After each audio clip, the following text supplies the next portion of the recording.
Hello aspirants, जय जिनेन्द्र। मैं सी Sneha Kothari 11th के बेसिक टर्मिनोलॉजीज आज आपको बताने के लिए ये वीडियो आपके लिए बहुत ज़्यादा हेल्पफुल रहने वाला है।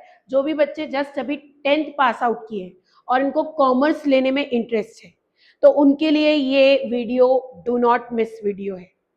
जैसे अपन ABCD सीखते हैं, मैं आज आपको अकाउंट्स के ABCD बताने वाली हूँ कि अकाउंट्स में क्या टर्मिनोलॉजी यूज होती है। अगर आपको हमारा चैनल अच्छा लग रहा होगा तो प्लीज सब्सक्राइब करें, बेल आइकन प्रेस कर दें और शेयर कर दें। तो बिना किसी देरी के अपन अकाउंट्स का ABCD पढ़ना चालू करते हैं। और हाँ, ये वीडियो बेटा स्टेट बोर्ड के लिए भी उतना ही हेल्पफुल है, CBSE के लिए उतना ही हेल्पफुल है और ICSE के लिए भी उतना ही हेल्पफुल है। क्यों? क्योंकि अपन बेसिक सीख रहे हैं और बेसिक हर एक का सेम होता है। ABCD हर किसी का सेम होता है। तो स्टार्ट करते हैं। सबसे पहले कैपिटल।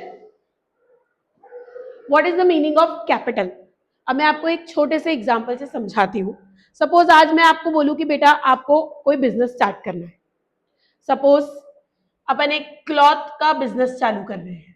तो एक क्लॉथ का बिजनेस चालू करने के लिए जो जो चीजें एक ओनर को लगानी पड़ रही है उसको बोलते हैं capital. It refers to the amount of money, goods, asset invested by the owner.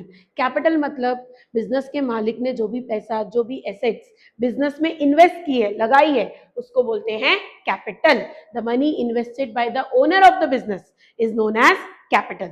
अब एक राम ने डिसाइड किया कि वो बिजनेस चालू करेगा। राम ने 5 लाख रुपए नकदी लाया, 2 लाख रुपए की मशीन लाया और 3 लाख रुपए का गुड्स लाया। तो टोटल राम ने कितना कैपिटल इन्वेस्ट किया? 10 लाख। सबको प्लस करने से आ जाएगा 10 लाख। अगेन कैपिटल मतलब the money invested by the owner of the business is known as capital. Next, drawings. Drawings मतलब होता है बेटा वो पैसा जो अपन अपने पर्सनल यूज के लिए बिजनेस से निकाल रहे हैं। आज अगर आप अपने पापा के पास जा रहे हो और बोल रहे हो पापा मुझे एक पिज्जा खाना है, 500 रुपए दे दो, तो पापा आपको गल्ले से 500 रुपए निकाल के दे देंगे। अब ये जो 500 रुपए पिज्जा खाने के लिए निकाला उसको बिजनेस से कोई लेना देना नहीं है, तो उसको अपन बोलेंगे ड्रॉइंग्स, जो पर्सनल यूज के लिए निकाली जा रही है। अगर आपकी कपड़े की दुकान है, एक टी शर्ट आपको पसंद आई, आपने अपने लिए टी शर्ट निकाल लिया, तो ये जो टी शर्ट बिजनेस से निकल के घर जा रही है उसको बोलेंगे drawings. It is the amount of money or goods या assets which is withdrawn by the proprietor of the business for his personal use। जो भी चीज हम बिजनेस से निकाल रहे हैं अपने पर्सनल यूज के लिए उसको बोलते हैं ड्रॉइंग्स। गुड्स। अब बेटा गुड्स मतलब होता है जिस चीज का मैं बिजनेस कर रही हूं। अगर मैं कपड़े का बिजनेस कर रही हूं तो कपड़ा मेरे लिए क्या होएगा? गुड्स। अगर मैं मेडिकल का बिजनेस कर रही हूँ तो दवाई मेरे लिए गुड्स होगी। अगर मैं फर्नीचर का बिजनेस कर रही हूँ तो फर्नीचर मेरे लिए गुड्स होगा। Goods include all those things which are purchase for resale purpose. जिसको मैं बेचने के लिए खरीद रही हूँ उसको क्या बोलेंगे अपन?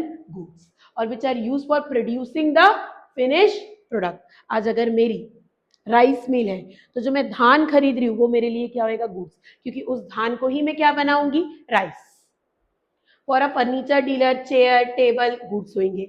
स्टेशनरी के लिए बुक्स पेन्स नोटबुक क्या होएगा? Goods. Purchase. The term purchase is used only for purchases of goods in business deals. अब देखो बेटा, परचेज मतलब कपड़े की दुकान में सिर्फ कपड़े की खरीदी को ही परचेज बोलेंगे। फर्नीचर खरीद रही हूं तो उसको परचेज नहीं बोलेंगे, उसको एसेट परचेज बोलेंगे। वैसे ही दवाई की दुकान में अगर मैं दवाई खरीद रही हूँ तो उसी को परचेज बोलेंगे। जिसके साथ मैं डील कर रही हूँ, जिसको मैं खरीदना बेचना कर रही हूँ, अगर मैं उसको खरीद रही हूँ तो ही मैं उसको परचेज बोलूंगी।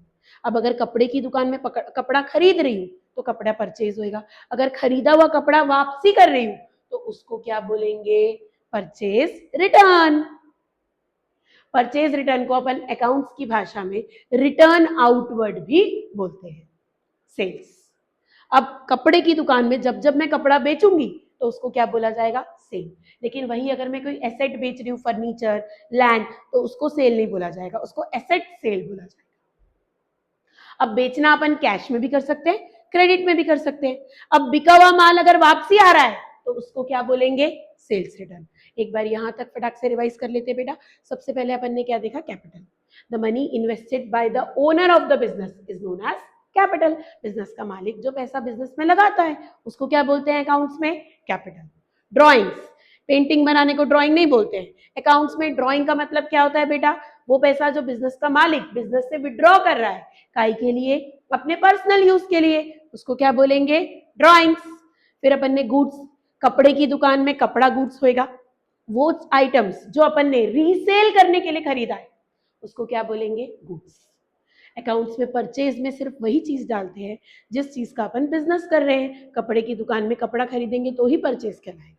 सेम परचेज रिटर्न मतलब क्या होता है, जो सामान खरीदे उसको वापसी कर दिए। सेल मतलब बेचना, सेल्स रिटर्न मतलब बिका हुआ माल वापसी आना। Revenue, revenue refers to the amount received or receivable from sale of goods। Revenue मतलब या तो मैंने कैश में बेच दिया या मैंने उधारी में बेच दिया, दोनों को प्लस करूंगी तो जो पैसा आ गया या आने वाला है उसको जोड़ने से जो आएगा that is known as revenue. amount received or receivable from sale of product, amount received or receivable from sale of services। Services मतलब डॉक्टर के यहाँ जा रहे हो तो डॉक्टर आपको कुछ सामान नहीं बेच रहा है, सर्विस दे रहा है, उसको बोलते हैं सर्विस। एक्सपेंस मतलब खर्चा, expense is cost incurred on producing and selling the goods. कोई सामान को बनाने में और सामान को बेचने में जो भी कॉस्ट लग रहा है उसको बोलते हैं एक्सपेंस। इनकम, अब रेवेन्यू से अगर मैं खर्चे को माइनस कर दूं तो क्या निकल के आ जाएगा बेटा, income. Cost, cost means amount of expense incurred actually और notionally on producing a particular product. एक पेन बनाने में अगर मुझे 5 रुपए लग रहा है तो 5 रुपए इसकी लागत कहलाएगी, that is known as cost.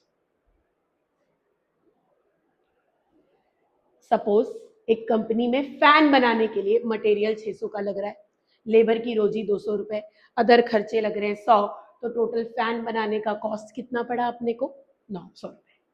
Profit, it is excess of total revenue over total expense. Total revenue से टोटल एक्सपेंस माइनस कर दूंगी तो क्या निकल के आ जाएगा बेटा, प्रॉफिट। क्लियर। Next, gain. अब देखो बेटा, प्रॉफिट और गेन में एक थिन लाइन ऑफ डिफरेंस है, मैं आपको एकदम डिटेल में समझाती हुई। अगर मेरी कपड़े की दुकान है तो मैं जो कपड़े से कमा रही हूँ उसको मैं बोलूंगी प्रॉफिट, लेकिन साल में अगर मैं एक आध प्रॉपर्टी इधर उधर बेच देती हूँ उससे जो मैं प्रॉफिट कमा रही हूँ उसको मैं बोलूंगी गेन। आपकी आम भाषा में अगर मैं समझाऊं तो जो भी पैसे अपन अपनी इंसिडेंटल इनकम कमा रहे हैं, साइड में कुछ बिजनेस कर रहे हैं या साइड इनकम जो कमा रहे हैं, उससे जो भी गेन या प्रॉफिट हो रहा है उसको क्या बोलते हैं, gain. It is the monetary benefit, surplus और एडवांटेजेस रिजल्टिंग फ्रॉम इवेंट्स और transactions which are incidental to business. Business की साइड की एक्टिविटी से जो अपन कमा रहे हैं उसको बोलते हैं गेन। बिल्डिंग थी 80,000 की, मैंने 92,000 में बेच दी, तो जो 12,000 का जो मुझे प्रॉफिट हुआ है उसको अकाउंट्स में अपन गेन बोलेंगे। क्लियर। नेक्स्ट चलते हैं बेटा, लॉस। नुकसान मतलब क्या होता है, लॉस। अगर मेरे खर्चे ज्यादा हो गए हैं और रेवेन्यू कम हो गया है तो क्या निकल के आएगा, loss. Sale of Mohan limited था 10 लाख, लेकिन मोहन लिमिटेड के खर्चे कितने थे, 13 लाख, तो इस साल मोहन लिमिटेड को लॉस कितने रुपए का हो गया, 3 लाख। अब loss also refers to such activities of business for which no benefit is received. आग लग गई, चोरी हो गई, ये सारे भी बिजनेस के लिए क्या है, लॉस। अकाउंटिंग ईयर या फाइनेंशियल ईयर। देखो बेटा, अपन अभी तक कैलेंडर ईयर समझते थे। कैलेंडर ईयर 1 जनवरी को अपना हैप्पी न्यू ईयर होता है और 31 अपना साल का आखिरी दिन होता है।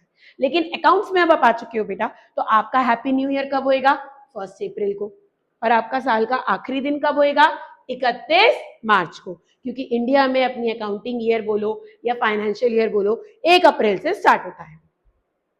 कैलेंडर ईयर कब होता है, 1 जनवरी से 31 दिसंबर। Stock and inventory. Stock includes the value of goods lying unsold. आज मेरी दुकान में जो भी सामान पड़ा है जिसको मैं बेचने को रेडी हूं उसको क्या बोलूंगी? स्टॉक। साल के आखिरी दिन में जो स्टॉक है उसको बोलेंगे क्लोजिंग स्टॉक, और साल के फर्स्ट डे पे जो स्टॉक है उसको बोलेंगे opening stock. Next, inventory 4 type से और क्लासिफाई हो सकती है। इसको मैं आपको एक एग्जांपल से समझाती हूँ।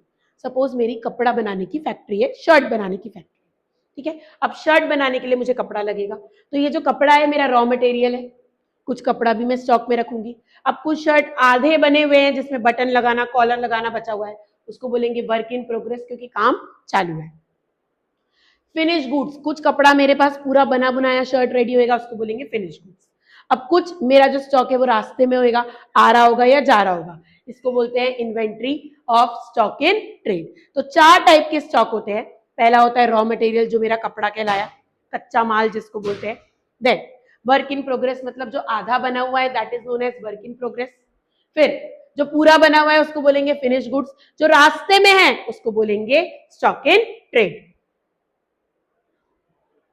डेटर, डेटर मतलब जिसको हमने उधारी में सामान बेचा है, जिससे हमको पैसे लेने हैं, उसको क्या बोलेंगे? Debtor. If goods worth 10,000 has been sold to Mohan on credit, तो ये मोहन भाई हमारे लिए क्या होएगा? डेटर, क्योंकि इससे हमको पैसे लेने हैं। डेटर एक तरीके से हमारे लिए एसेट होता है। क्रेडिटर, हमने किसी से उधारी में सामान लिया तो वो क्या कहलाएगा? Creditor. The term creditor represent those person और firm from whose goods has been purchased on credit. If goods worth 12,000 has been purchased from Amit on credit, तो अमित हमारा क्या कहलाएगा? क्रेडिटर। एक तरीके से ये हमारे लिए लाइबिलिटी है बेटा। Business transaction, business transaction is an economic activity. Economic मतलब वो एक्टिविटी जो अपन पैसा कमाने के लिए कर रहे हैं, of the business that changes its financial position. Whenever any business transaction takes place, it results in change in value of some asset, liability and capital. हर वो ट्रांजेक्शन जिससे मेरा एसेट, लाइबिलिटी या कैपिटल में कोई चेंज हो रहा है उसको बोलेंगे business transaction. Event, the consequence और result of business transaction. Business transaction के रिजल्ट को अपन क्या बोलते हैं? इवेंट। जैसे गुड्स परचेज्ड, ये क्या है अपने लिए? इवेंट है। गुड्स सोल्ड 95,000, इन दोनों को माइनस किए तो प्रॉफिट निकल के कितने का आ गया? 15,000 का। एसेट इंपॉर्टेंट है बेटा। हर वो चीज जो मेरे बिजनेस में यूज आ रही है, या हर वो चीज जिससे मैं गेन या प्रॉफिट कमाने वाली हूं, उसको बोलेंगे assets. Assets are valuable resources owned by the business enterprises which can be measured in terms of money. Anything which will enable a business enterprise to get cash or a benefit in future. या तो उससे मुझे पैसा मिलने वाला है या मुझे उससे कोई बेनिफिट होने वाला है, तो उसको क्या बोलेंगे? एसेट। जैसे आज अगर कोई बिजनेस के पास जमीन है तो वो उसके लिए एसेट होगी, बिल्डिंग है तो उसके लिए एसेट होगी, प्लांट एंड मशीनरी है एसेट होगी, फर्नीचर एसेट होएगा, फिटिंग्स एसेट होएगा। अब आप पूछोगे मैम फर्नीचर और फिटिंग्स में क्या अंतर होता है, या फर्नीचर और फिक्चर्स में क्या एसेट होता है? फर्नीचर मतलब जिसको अपन इधर उधर उठा के ले जा सकते हैं, और फिक्चर मतलब जो अलमारी दीवार से चिपकी हुई है उसको बोलेंगे fixture. Owned by the business, value attach, acquired at measurable money cost. Asset मतलब हर वो चीज जो आज मेरे बिजनेस में यूज आ रही है, कल को मुझे या तो बेनिफिट देगी या पैसा देगी, उसको बोलते हैं एसेट। नेक्स्ट, अब एसेट के 2 सब पार्ट्स हैं। मैं अपनी लैंग्वेज में बोलूं तो एसेट के 2 बच्चे। पहला होता है करंट एसेट और दूसरा होता है फिक्स्ड एसेट। करंट एसेट मतलब वो एसेट जो अपन 1 साल के अंदर कैश में कन्वर्ट कर देंगे। आज अगर आपकी दुकान में कोई सामान खरीदने आए उधारी में, कोई अगर बोलेगा कि मैम प्लीज मुझे 10 साल की उधारी दे दो, तो आप बेचोगे क्या? आप हाथ जोड़ दोगे, बोलोगे नहीं हम इतनी लंबी उधारी नहीं देते। वही अगर कोई बोलेगा कि 2-3 महीने में पैसे दे दूंगा, तो आप शायद दे दोगे। तो एसेट, करंट एसेट वही होता है जो 1-2 साल तो नहीं, लेकिन 1 साल के अंदर 12 महीने के अंदर किस में कन्वर्ट हो जाए? कैश में। Current assets are those assets which can be converted into cash within 12 months. Example की बात करें तो कैश खुद, bank balance, bills receivable, closing stock, debtor, prepaid, accrued income, ये सारे एग्जाम्पल्स हैं एसेट के। नेक्स्ट आते हैं अपन नॉन करेंट एसेट, जिसको फिक्स एसेट भी बोलते हैं। नॉन करेंट एसेट या फिक्स एसेट मतलब वो एसेट होता है बेटा जो साल भर के अंदर कैश में कन्वर्ट होने वाला नहीं है। जैसे आज आपने एक नई बिल्डिंग खरीदी, तो आज आप बिल्डिंग खरीदे हो तो आप उसको साल दर साल बेचने वाले नहीं हो।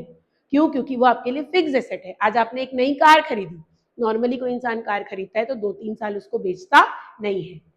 Non current assets are those assets which are held for long term use for the purpose of producing goods or services and not meant for resale. अब फिक्स एसेट के 4 सब पार्ट्स हैं। पहला है टैंजिबल, दूसरा है इनटैंजिबल। टैंजिबल मतलब जिसको देख सकते हैं, छू सकते हैं, जैसे ये बोर्ड, इसको मैं देख भी सकती हूँ, छू भी सकती हूँ, तो इसको मैं क्या बोलूंगी? टैंजिबल। इनटैंजिबल मतलब जिसको अपन देख और छू नहीं सकते हैं, जैसे गुडविल। अब मैं बोलूंगी देखो बेटा गुडविल जा रही है, तो आप बोलोगे कोई तो नहीं जा रही है मैडम, क्या पागल है क्या? देन कोई फॉर्मूला, कोई रेसिपी, कोई सॉफ्टवेयर, तो ये क्या होता है? Intangible asset. वेस्टिंग एसेट मतलब जो माइंस वगैरह के अंदर, खदान वगैरह से जो चीज निकलता है, ऑयल, कोल। फिक्टिशियस एसेट मतलब फेक एसेट, जो आपकी बुक्स में एसेट तो दिख रहा है लेकिन आपको उससे कोई बेनिफिट मिलने वाला नहीं है। Existence and they are not expected to realize any value. Example है advertisement, suspense, discount on issue of debentures. Liability, मेरे सर पे कर्जा है, भार है। Obligation to pay is known as liability. It refers to amount which the firm owes to outsider. कर्जा, it is an obligation or debt that an enterprise has to pay. Liability भी दो टाइप की होती है, non current liability और current liability.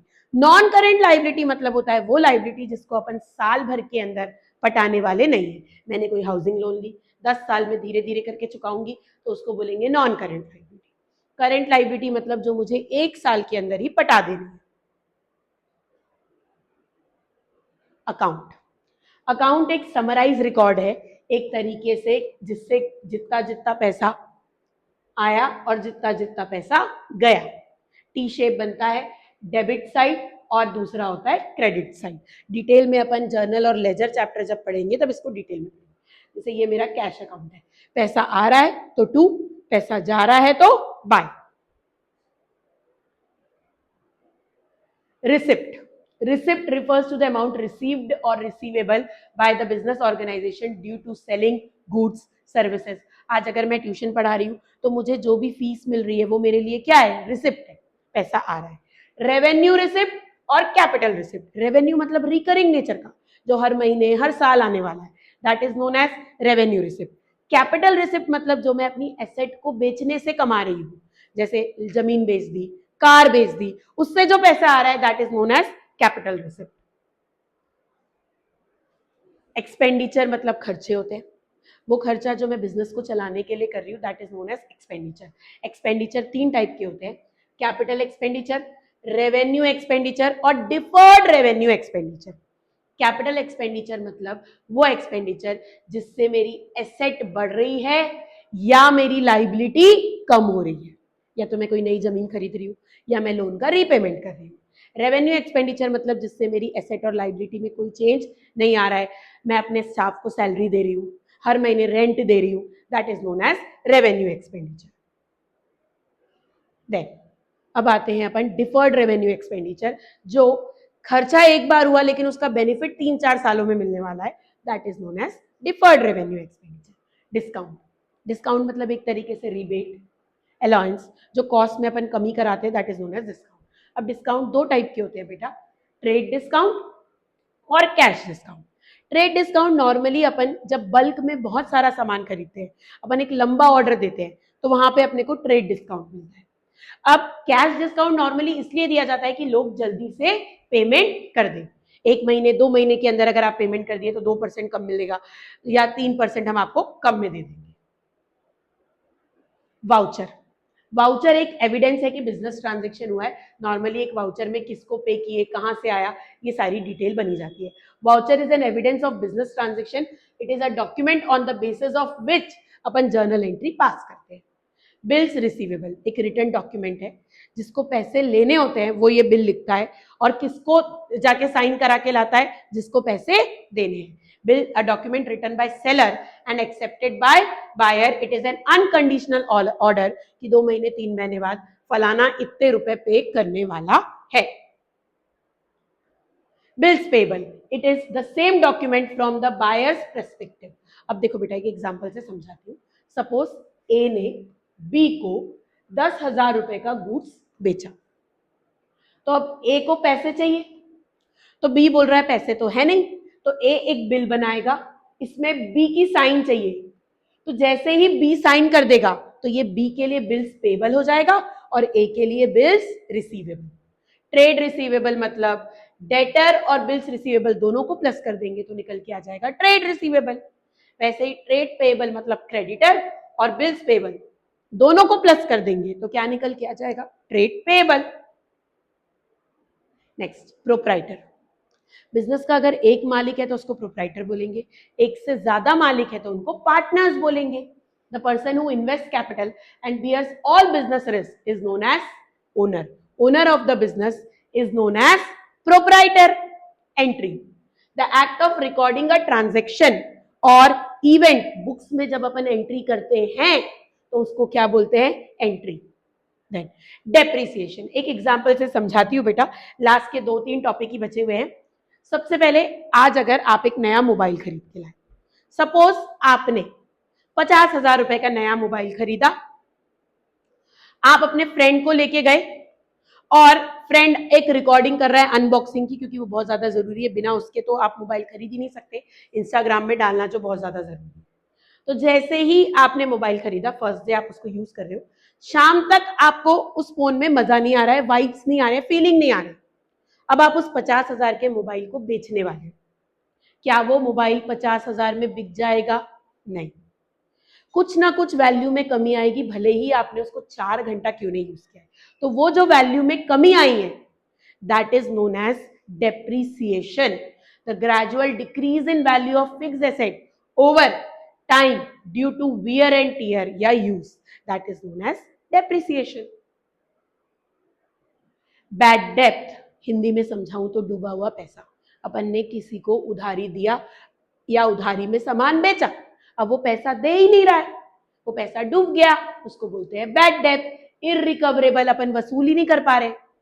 Insolvent जिसकी दिवालिया निकल गया बोलते हैं, या जिसको डिफॉल्टर हो गया, जिसकी लाइबिलिटी उसके एसेट से ज्यादा हो गई, उसकी औकात ही नहीं है पैसा पटाने की, that is known as insolvent.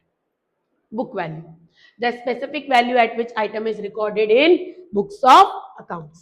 Entity हर एक इकोनॉमिक यूनिट जो बिजनेस ट्रांजेक्शन कर रहा है, जैसे कोई स्कूल ले लो, कोई कॉलेज ले लो, कोई बैंक ले लो, कोई बिजनेस ले लो, वो सारे क्या कहलाते हैं, entity. Working capital the excess of current asset over current liability is known as working capital. CA minus CL is equal to working capital. Balance sheet मतलब एक फाइनेंशियल स्टेटमेंट है जिसके एक साइड पे लाइबिलिटी होती है और एक साइड पे एसेट होते हैं। टर्नओवर मतलब एक साल में आपने कितना सेल किया, that is known as turnover. Stores मतलब छोटे मोटे जो raw material, lubricants, packing material आपके पास पड़ा है जो आपको बार बार यूज आता है, that is known as stores. Investment deployment of fund into shares और डिबेंचर्स। अपन जब अपना पैसा कोई शेयर में, कोई इन्वेस्टमेंट में लगा रहे हैं ताकि अपन उससे पैसा कमा सके, that is known as investment. Last है बेटा लाइफ स्टॉक। लाइफ स्टॉक का मतलब होता है जीते जागते जानवर। आज अगर मेरे पास कोई पोल्ट्री फार्म है तो मुर्गियां मेरे लिए क्या होंगी, लाइफ स्टॉक। अगर मेरे पास कोई डेयरी फार्म है तो गैया मेरे लिए क्या होगी, लाइफ स्टॉक। एक बार फटाक से मैं जो जो इंपॉर्टेंट चीजें हैं वो रिवाइज करा देती हूँ और उसके बाद अपन इस वीडियो को एंड कर देते हैं।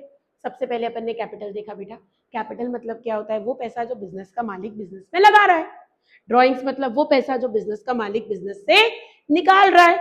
एसेट मतलब हर वो चीज जो अपन अपने बिजनेस में यूज कर रहे हैं और जिससे अपन पैसा कमाने वाले हैं। दो टाइप के एसेट्स होते हैं, करंट एसेट्स और फिक्स्ड एसेट। फिक्स्ड एसेट के चार पार्ट्स होते हैं, टेंजिबल जिसको अपन देख सकते हैं, छू सकते हैं, इंटेंजिबल जिसको अपन सिर्फ फील कर सकते हैं, देख और छू नहीं सकते, वेस्टिंग एसेट जो माइंस वगैरह की बात करें, और फिक्टिशियस एसेट मतलब फेक एसेट। लाइबिलिटी, लाइबिलिटी मतलब क्या होता है, हर वो चीज जो अपने को पे करनी है, कर्जा है, ऑब्लिगेशन टू पे। लाइबिलिटी भी दो टाइप की होती है बेटा, करंट लाइबिलिटी और फिक्स्ड लाइबिलिटी या non current liability. Current liability मतलब जो साल भर के अंदर पटानी है, और नॉन करंट लाइबिलिटी मतलब जो साल भर के अंदर नहीं पटानी है। फिर अपन ने देखा डेप्रिसिएशन, एसेट की वैल्यू में जो कमी आती है उसको बोलते हैं डेप्रिसिएशन। स्टॉक मतलब जो दुकान में सामान पड़ा हुआ है उसको बोलते हैं स्टॉक। लाइफ स्टॉक मतलब जो जीते जागते एनिमल्स बर्ड्स पड़े हैं उसको बोलते हैं लाइफ स्टॉक। प्रॉफिट मतलब खर्चे में से रेवेन्यू माइनस कर दो, रेवेन्यू में से खर्चे माइनस कर दो तो प्रॉफिट हो जाएगा। अगर लॉस हो गया मतलब खर्चा ज्यादा है और रेवेन्यू कम है। क्लियर? होप आपको सारी चीजें क्लियरली समझ में आ गई होगी। अगेन, अगर आपको हमारा वीडियो अच्छा लगा तो प्लीज लाइक करें, शेयर करें एंड सब्सक्राइब करें। Thank you.